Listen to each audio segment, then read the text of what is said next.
Sometimes they say you looks like the KFC cook, the KFC one. You know? 在联合国里，你印象最深的非五常代表是谁？我相信很多人会说巴基斯坦老爷子。从1967年投身外交开始，阿克拉姆大使工作了近60年，成为联合国里最资深的常驻代表。在不久前，他以80岁高龄圆满退休。在他退休前，我们有幸受邀对他进行了一次专访，聊聊他的工作，聊聊他的日常，聊聊中巴关系，聊聊更多我们关心的问题。Good afternoon, Good Excellency. afternoon. How are you? Nice to meet you. Nice to meet you too. I do have a video prepared for you. Actually, I think you should be quite familiar with the video. When my friend from Canada insists on naming the organization Hamas, that he does not feel the need for the equity and balance and fairness for which Canada is so well known. It's all comments from Chinese audience. Okay. Yeah, so they are This is all what in the Secretary Chinese. General said. It did not. So that's actually received 5 million views in China. Oh my God. And I mean, the Chinese audience keeps saying that you are elegant, most elegant diplomats in the General Assembly. The great very point that there is a double standard in the so-called Western countries' speeches or their decisions. Unfortunately, it is true. I think there are many double standards, many discriminatory approaches, and misinterpretation of the international law, misinterpretation of the phrases. They call it rule of law, but it is only the law that they want and not the law which exists. And the law, international law, exists under the UN Charter, first and foremost, international treaties. But these, our friends in the West, they apply them in a selective way. And they try to apply them to project their own case while trying to criticize other countries, especially countries from the global south, and in particular our friends from China, because somehow they see the sense of competition with China. In particular, they see China as the leader of the global south, and therefore they make China a particular target for criticism on human rights. That is the double standard. And that is why we mobilized together with our iron brother, China. And I think it's not that human rights is not important. Human rights is important, but the most thing is you have to make it universal. You have to be just. You have to be fair. And it should really focus on the development of the living or well-being instead of political criticism only. So this is, of course, all the countries in the global south, the peoples in the global south, they see the example of China, where in the course of 30, 35 years, China was able to lift 700 million people out of poverty and to give them all the basic human rights that people need, which is livelihood, shelter, food, decent life of dignity. The West says, no, you must have these human rights before you get development. And what we say is, it is only through development that you will get these human rights. Indeed. You are the most experienced permanent representative in the United Nations among all 193 countries. I haven't counted, but... Because I read that you joined the Foreign Service in 1967. That's right. Yes, I was China came into the United Nations in 1971. I was here then as a third secretary of the Pakistani delegation. So it's the same building? Same building. Same building. And I witnessed the vote in which China won its representation at the United Nations. And we welcomed the first Chinese delegation, first delegation from the People's Republic of China to the United Nations at that time. Yeah. So what's the most remarkable, unforgettable moment that in any time of your service? Well, there were many moments. Of course. There was some moments of triumph and some moments of tragedy. For example, when we welcomed China back into the United Nations in 1971, it was a moment of triumph because we had been trying to get that representation for many years before, so it was a triumph. But only a month later, Pakistan suffered the aggression from India, and which broke up Pakistan into two pieces. And that was a moment of tragedy for Pakistan. What's your expectation for the future?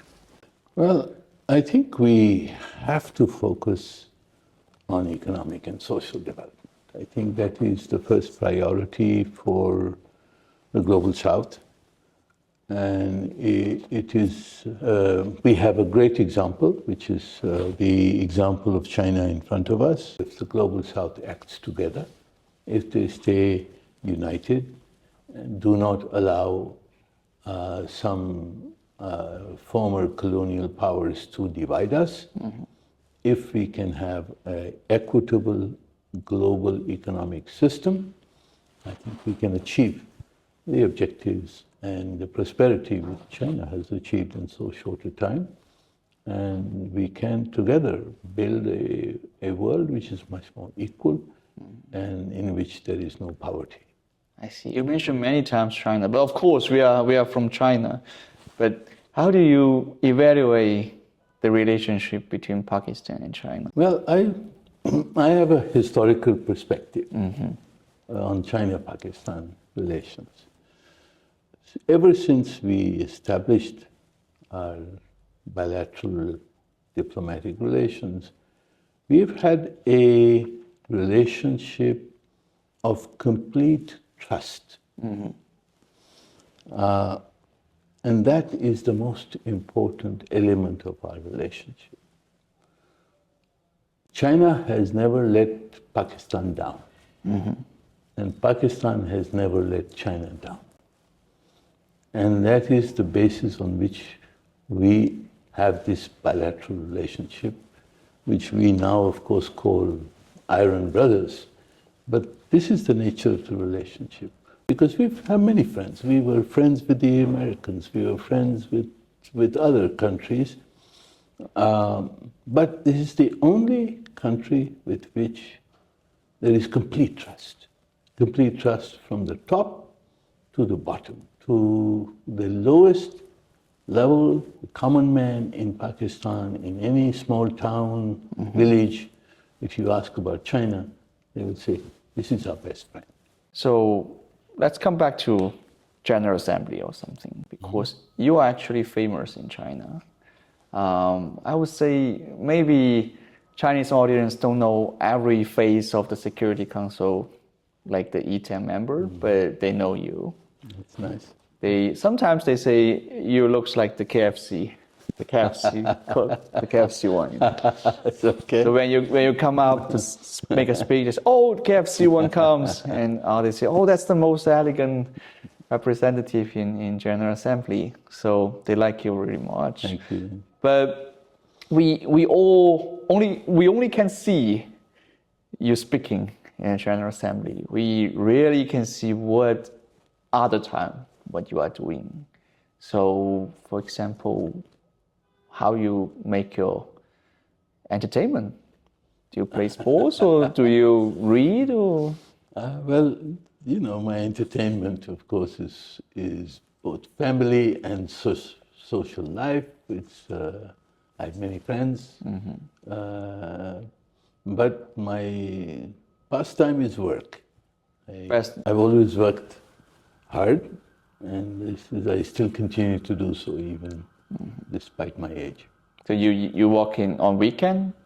Yes. I mean, 7 days a week. It's always 7 days a week. So how can you make yourself so energetic after 60 years of? I mean, we are so tired after 1 week's work. If one is entrusted with representing your country, and if you love your country, you are motivated to do the best for your country, no matter what its condition, what its situation, and that is what motivates somebody like me to work as hard as possible to achieve the results that we want to see for our country. Okay, so let's move to. Do we still have some time? Okay, let's move to maybe the last question or the last topic. Of course, the Chinese audience also, we're really concerned about the situation in Gaza, and people are talking that somehow UN is useless. What's your opinion? Well, as we see, the problem arises from the ambitions of one country which wants to take over the occupied Palestine, but also wants to be the dominant power of the Middle East region. And it has unleashed an aggression against the people of Palestine and against the people of the Middle East. And this country has to be stopped. Obviously, the United Nations is unable to go to war because the United Nations does not have its own army to fight against the aggressor. But the United Nations has a Security Council which is supposed to try to enforce peace. And in this case, it has been unable to enforce peace because this one aggressor has friends who have protected it in the Security Council from enforcement actions. So we have to see now, if the Security Council cannot act, can the international community or those countries which are like-minded and want to stop this war, what actions they can take in order to enforce peace in the Middle East. And of course, there we have to cooperate among the Islamic countries, among the Arab countries, among all the global South countries. We need to cooperate and be very disciplined in trying to impose the penalties on this country which is conducting a genocidal campaign in Palestine and in Lebanon today, and maybe even further tomorrow. Because people are questioning, there's no accountability, there's no enforcement of international law. But you mentioned maybe we do have opportunities to work together to actually hold it accountable. Okay. Do you think in the near future we can actually make this happen?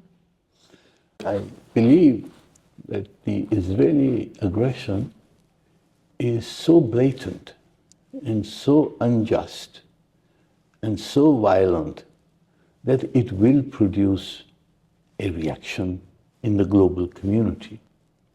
Maybe today they are protected by some powers, but I think as the global public opinion changes and comes to realize that what this country has done to the Middle East, how destabilized it is, that international community will come together to impose the kind of justice which has so far been denied to the Palestinian people. I think the lesson of history is very clear. Any people who are suppressed, who are occupied by foreign forces, and who are not willing to accept the rule of foreign forces, whether it is in China, at the Japanese invasion, whether it is in France with the German invasion, whether it is in Palestine, whether it is in Kashmir, wherever there is foreign occupation, that foreign occupation eventually is defeated. Mm-hmm. And that is my belief, and I think this is the basis on which we have the international community today. The justice has one day come. That's right. Okay. Thank you very much. Thank you very much, Thank you so Excellency. much. Thank you.